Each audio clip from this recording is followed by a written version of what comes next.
The Pope and the King took this one step further. They wanted to make sure that all the wealth, control, and power of that corporation was only controlled by them, nobody else. So they created a very special corporation called a corporation sole, S-O-L-E.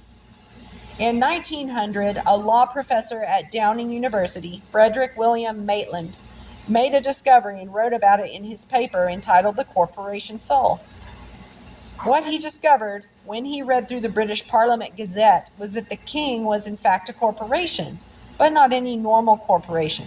This corporation could only be held by one individual, hence the term corporation sole. Maitland also discovered that holding all the property under this corporation was problematic for the king, as it was all governed by his legislature and courts. He had nothing with which he could use privately for his own personal use. So the laws of England were updated to allow the king to hold land privately as a man and publicly as a king.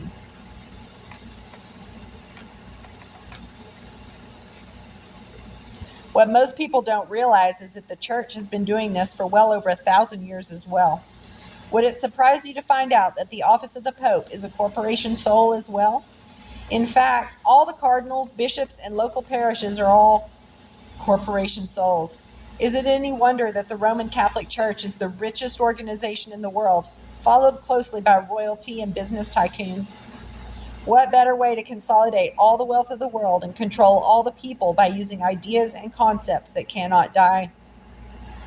There are lots of people out there that continue to argue that Canada or any other country today is not a corporation. Other researchers have found that Canada is listed on the U.S. Securities and Exchange Commission, a U.S. agency used to keep track of public corporations. Lawyers and law students would argue that the listing is for the country rather than for a corporation, and that this is not proof of Canada being a corporation. So we need to dig deeper to prove the point that it is indeed a corporation. The Crown. Some would argue that the head of this country is currently a lady who was given the name Elizabeth Alexandra Mary Windsor when she was born. That woman draped herself in a corporation when she took her coronation oath and merged with that corporation to become Her Majesty Queen Elizabeth II, a corporation sole. When people reference Her Majesty Queen Elizabeth II, they are not only referencing the woman, but also the corporation. The corporation sole can be very confusing for people, especially if one is not aware that it exists or how it works.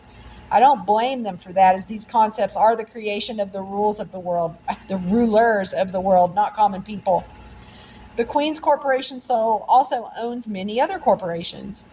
There is also the corporation called the Crown, which was created by the Crown of Chancery in England. The corporation sole called Pope also owns other corporations, one of which is called the Crown. There is also the Crown known as Queen Elizabeth II in right of Canada. That means that the corporation sole called Queen Elizabeth II holds the title to in right of Canada. So is there any one corporation involved in the construct called Canada? Absolutely not. To argue that Canada is not a corporation based on single-issue arguments is ludicrous. The world of the fictional realm is vast and complex. To unwind the truth requires digging deep, and one often finds many layers designed to confuse and dissuade people from finding the truth. To prove the point, let's take a look at the Governor General of Canada. After all, the GG is the Queen's representative in Canada. In the Governor General's Act of Canada, Section 2 states, Corporation Sole. Definition number 2. The Governor General of Canada or other Chief Executive Officer or Administrator carrying on the Government of Canada on behalf and in the name of the Sovereign by whatever title designated is a corporation sole. So, the man walking around as Governor General is in fact a man who has wrapped a dead body around himself, corporation, put on a mask, person, and is merely acting a part. All while knowing full well that the corporation that he wrapped around himself holds all kinds of property, duties, responsibilities, and privileges. Because millions of people believe, submit, participate, and even swear an oath of allegiance to these corporations, the people who wear these corporations then have authority over those who submit. It may surprise many to find out that each lieutenant governor of each province is also a corporation sole, and held under the Governor General of Canada's corporation, which is in turn held under the Queen's corporation, which in turn is held under the Pope's corporation. To make matters even worse, the individuals who hide behind these fictional constructs called corporations or corporation souls went one step further. They introduced the concept of limited liability. There is a very old saying in the fictional realm, where the king can do no wrong. What that means is, if the king makes a mistake, you cannot hold him liable or personally responsible for the mistake. This whole idea of limited liability has garnered so much attention over the years that most people now hold property, perform highly questionable tasks, etc., all under a corporation with limited or no liability. They have gone so far as to argue in court that a corporation is a person and has the rights and duties of you or I under a constitution. There's a very good documentary that was released in 2003 called The Corporation, and it is listed here that you can find it at thecorporation.com. It can also be found on YouTube and Netflix. The documentary explains very well the psychosis that these organizations or persons exhibit. By using these fictional entities, we found a way to not be responsible for our actions. We can now give the responsibility and liability to these fictional entities. If anything happens, they will pay. As a result of this disturbing idea, nearly everyone is now operating under limited liability. People drive, work, or do anything in the public with little or no liability anymore. Every single public employee who operates in the public must have an insurance or performance bond. This is to cover liability in the event that they injure somebody or fail to perform their duties. Imagine what the world would look like if we all started living our lives with full liability. I recognize the benefit of having limited liability, especially for those who govern the public. However, from an ethical point of view, I must rebuke those who take advantage of this unique idea in order to avoid responsibility or accountability. As a result, we end up with a constant degradation of ethical behaviors of people who benefit from or hide behind the principle of limited liability. Consent of the governed.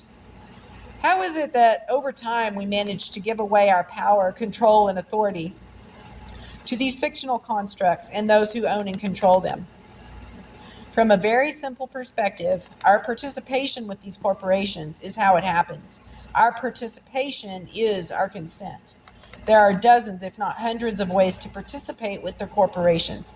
But let us take a look at voting as an example of how we consent to being governed by these corporations. Most people view voting as an opportunity to choose which representative will go to Parliament to make decisions on their behalf. The belief is that they have the right to present themselves, but it's not feasible to have millions of people attending Parliament. What most people don't realize is that this simple act of voting is in fact a form of granting their own power and authority to a representative through a power of attorney. Because the individual's authority was handed over to somebody else, that representative now has the authority to exercise the individual's power, leaving the individual with no voice. Facts. Granted, this power of attorney is usually limited to a term of 5 years. It is still a very powerful instrument that is not fully understood by those who vote. Even the courts have ruled that once the authority has been granted to the representative has no duty or obligation to the individual who cast their vote. What is even more disturbing is that you may not have even liked the representative, and in turn you voted for somebody else. The fact that you participated is enough for the representative who won the election to then assume all authority for the constituents, no matter who they voted for.